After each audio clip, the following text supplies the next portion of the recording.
In this video, I'm just going to be reviewing the differences between FHA and conventional. Super helpful if you are a first-time buyer, you're not sure if you want to get into an FHA, which I've used myself, or conventional, kind of what is better for you.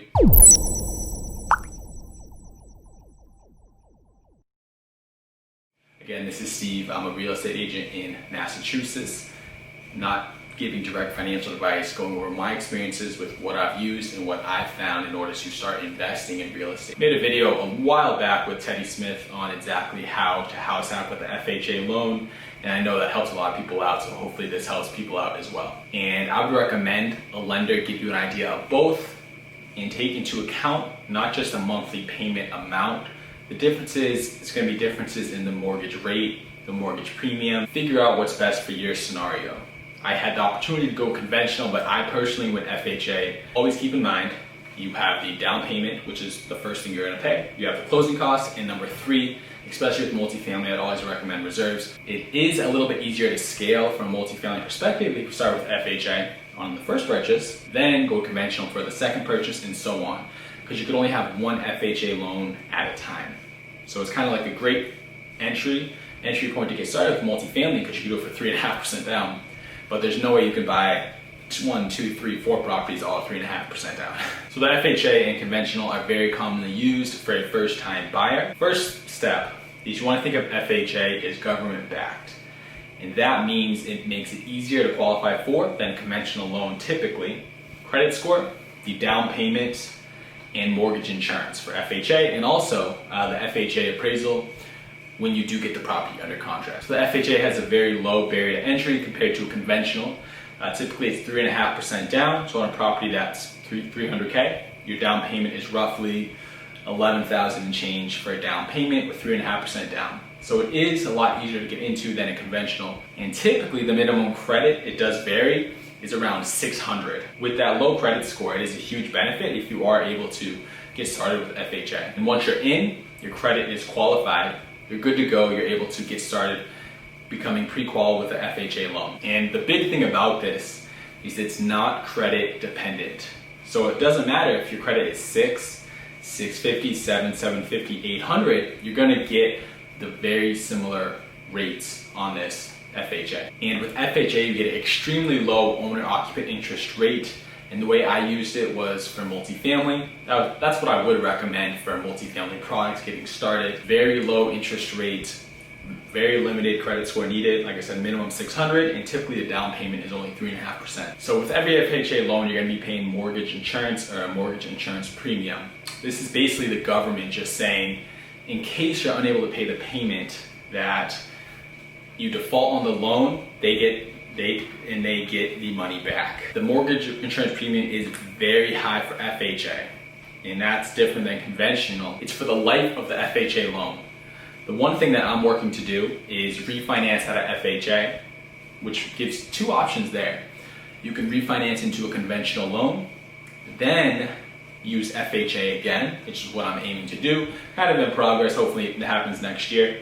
Or you just refinance the FHA loan into a conventional, and you still kind of get rid of that mortgage insurance premium. So your monthly payment's gonna probably go down likely a couple $100 depending on the size of your loan amount. But in order to do that, you typically need 20% equity. For the FHA inspection, it is a good amount stricter than a conventional loan. Sometimes you might see on listings where it says, will not qualify for FHA. What that really means is the property needs too much work in order for the seller to make the home qualify for FHA. So they're kind of knocking out everyone who's FHA buyer on hand just so that you don't waste your time going to see a property it's not going to qualify and pass the FHA appraisal. The biggest thing typically is peeling paint. Any property built before 1978, FHA is pretty strict on peeling paint. Also handrails or anything safety wise. The roof needs to be typically have 2 more years on its life. No structural issues as well, no termite issues.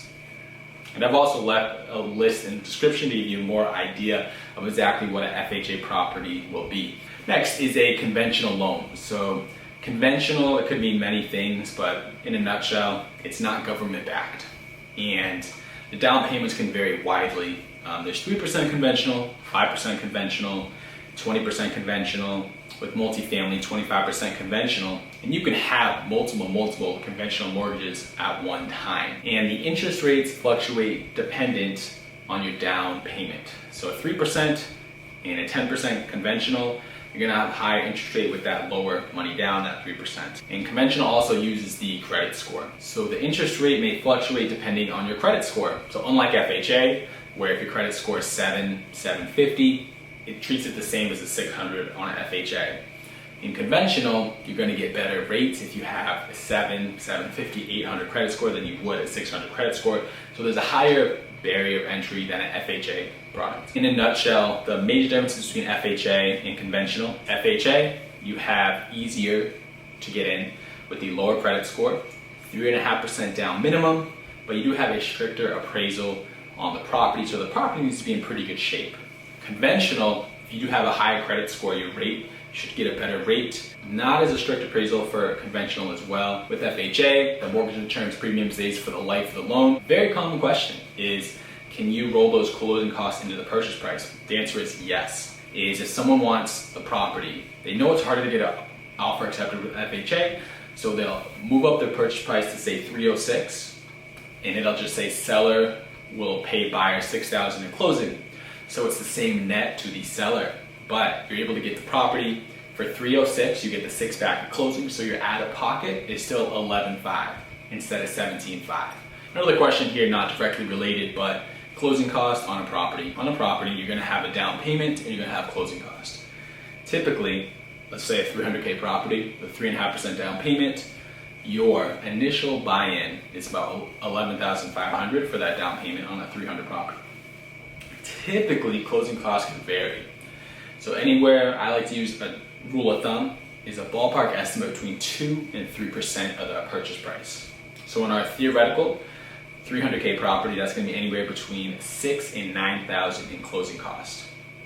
If you have anything go wrong, you don't wanna be able not to pay for it. So I'd recommend you have some reserves, bare minimum, when you do buy the property and you close on the property. I hope this video was helpful. It helped explain the differences, or the key differences between FHA and conventional. Again, I'm a real estate agent. I'm not a loan officer. This is not direct financial advice. I'm explaining exactly what I used and I've been using to help you get on the right track, to help you make the most informed decision when making a purchase or starting to learn about how to begin investing or buying real estate.